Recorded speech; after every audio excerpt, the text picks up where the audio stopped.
Diets don't work, and here's why. If you've been watching my videos for a while, then you probably know that I don't recommend dieting as an effective tool for weight loss. Around 45 million Americans go on a diet each year, yet 2/3 of them are overweight or obese. While going on a diet may help you lose weight initially, it's often not sustainable and you're going to find yourself regaining the weight plus more really quickly. I know how tempting it may be to follow this one last diet trend because you really think that this one is going to work for you and that after that one you'll be done with the diets forever. But if you want to break that pattern, then dieting is precisely not what you should be doing.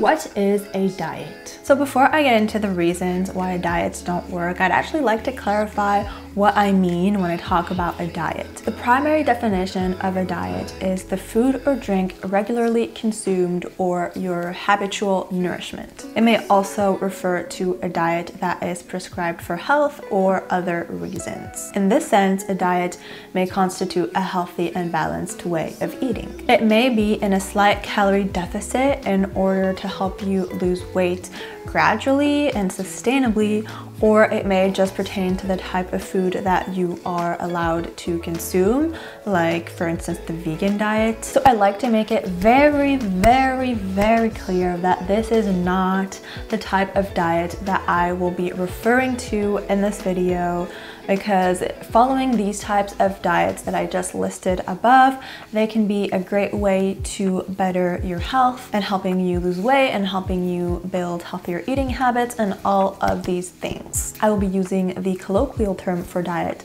which is eating in a very restrictive way in order to lose weight, often to lose weight really fast, following a set of prescribed rules. And these diets may often be referred to as fad diets or crash diets. So now that we're on the same page and that I don't have people telling me some diets work, not all diets don't work, now you know what type of diets I'm referring to when I say that diets don't work. So here's why diets don't work. Most diet programs are designed to work the same way. So initially you're going to lose weight and you may even lose a lot of it, and it may be very quick. But as soon as you stop their program or stop their diet, then you're going to regain all of that weight back. And so you're gonna think that it's just because you stopped the program, or that it's because you lack willpower or determination or whatever, and you're going to go back to that program in order to lose weight again. And it's just this cycle that they have you hooked on, because if it really worked forever, then they wouldn't be making money off of you every single year or like month, every single time you try it. I'm gonna break down kind of what actually happens when you go on a diet. In the beginning, they will make you lose weight. There are multiple reasons why you will initially lose weight when you go on a diet. First of all, you will likely be in a calorie restrictive diet, so you will likely be in a calorie deficit, meaning that you will be burning off more energy than you consume. This will make you use your glycogen and fat storages for energy, and this will lead to weight loss. So initially, the weight that you lose will mostly be water weight, because if you drastically reduce calories, you're likely also going to drastically reduce carbs. And so if your body doesn't have carbs, then it's going to go into your glycogen storages to get the carbs. And the carbs are stored with molecules of water in these, like in the glycogen storages, basically. So you're going to be losing water weight. The motivation factor may also play a role. In the beginning, you tend to be very motivated, and so you're sticking to every one of the rules that your diet is giving you, and you're seeing like kind of the weight loss. So you're like, yes, I want to keep doing this, it's working. And you know, this can only last a certain time period, a certain time frame before you realize that it's just not sustainable. But for that initial period, you're likely to lose more weight because you're likely to be more motivated and to actually do all the things that the diet is telling you to do. So sadly, the weight loss won't last, and while studies do show that some diets may lead to weight loss and an improvement in health markers, they also show that these benefits of the improvement in health markers, they don't last often over a year or two. And same thing with the weight loss. It is often regained after a couple of years. And if you're interested in my sources, they are in my blog post in the description. Diets cause certain biological changes in your body. Following a calorie restrictive diet will cause your metabolism to slow down. And this is a very normal process, because if you're going to be losing body weight, then your body is going to need less energy to keep everything functioning. And this will cause you to burn less calories at your resting state. However, a study showed that people who lost weight, their metabolism slowed down more than what would have been expected for their weight. And sadly, it's much quicker to slow down your metabolism than it is to speed it back up. A study showed that people who had lost a lot of weight very quickly still had their slowed down metabolisms 15 years later. Another thing to take into account is your leptin levels. Leptin is the satiety hormone, so leptin tells your body that you are full and so that you can stop eating. But when you diet and lose weight drastically, your leptin levels actually go down. So not only are you eating less, but you're actually feeling less full. So that's really not easily sustainable. And if that wasn't bad enough, your ghrelin, which is the hormone that signals hunger, so like the opposite from leptin, that one goes up when you're dieting. So these things can all contribute to an increased appetite. And finally, drastically reducing your calories will just make you crave food more. Your senses will be on high alert. You'll want to eat anything and everything that you come into contact with. There's a study that kind of demonstrated this, where they had men undereat drastically. And they found that these men would start fantasizing and dreaming about food and obsessing over food, and all they ever thought about was food. And then when they were allowed to eat normally again, it led to extreme overeating. And this is kind of the same mechanism that applies when you go on a very restrictive diet. Again, I really want to make it clear that I'm not saying that you should never try to lose weight. It's absolutely fine to want to lose weight.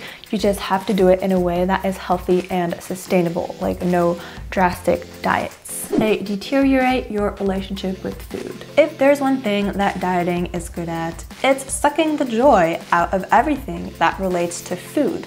Food is not just here to give your body nutrients, which is essentially the only thing food comes down to if you're listening to diet culture. It should encompass the pleasure of sharing a meal with loved ones, of enjoying certain foods on special occasions, of passing down traditions and recipes, of experiencing different cultures through food, and even of comforting yourself after a long day. If you aren't able to experience these things, then your diet most likely won't be sustainable, because it needs to be satisfying on both an emotional and physical level in order for it to last. When you go on a diet, you start to become obsessed with calorie tracking and macronutrient tracking, and every single thing you eat has to fit within this very rigid diet plan.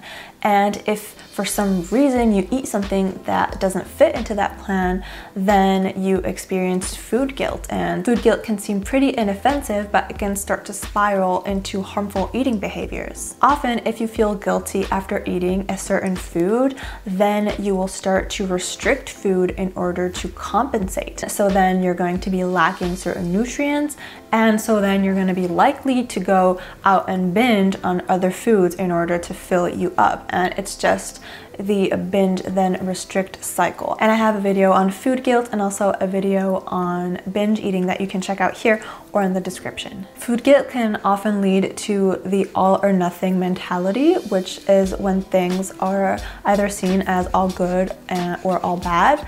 And so if anything isn't like perfect, then it's seen as a failure. And this just totally prevents you from eating in moderation and really makes you go down this path of restricting and then binging. For instance, if you have a donut and you're starting to feel overwhelming food guilt about it, then you tell yourself, well, I've already ruined my entire day, so why don't I just eat this entire box of donuts while I'm at it, and then I can just eat a salad tomorrow and forget about it. So then you eat the box of donuts, and then you end up having an entire cheat cheat day and even an entire cheat weekend because you just think that everything is pointless now. All rational thinking is thrown at the window with this because you know in your mind that eating one donut is not as bad as eating the entire box of donuts plus 2 burgers plus a pizza plus a milkshake, yet you do it anyway. And I also have a video on the all or nothing mentality and how to stop it if you're interested here or in the description. All of these behaviors may lead to food obsession, so food will start to be overwhelmingly present in your life in ways that you can't escape, and you may start to feel addicted to certain foods, and you may start thinking about food all the time and obsessing over what effect each food could have on your body and things like that. I also want to address the fact that a lot of diet programs are trying to rebrand themselves and are trying to ditch like the calorie counting.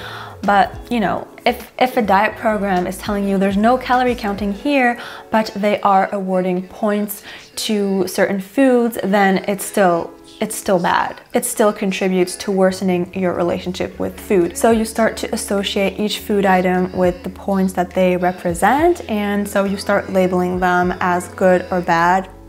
And then you're likely to just even eat foods that you don't even necessarily want, but just because they fit within the points that you've been awarded, then you're allowed to eat them, so you eat them. And on the other hand, maybe foods that you love, you're not gonna let yourself have because they don't have the correct amount of points. So this is likely to fuel the obsession with food that we discussed earlier, and this can really scar you afterwards for a long time. I know people who are still obsessing over certain foods and the points that they are allowed to have or not long after being done with these kinds of programs. Also, diets are not tailored to your specific needs. When it comes to food, each person is completely unique.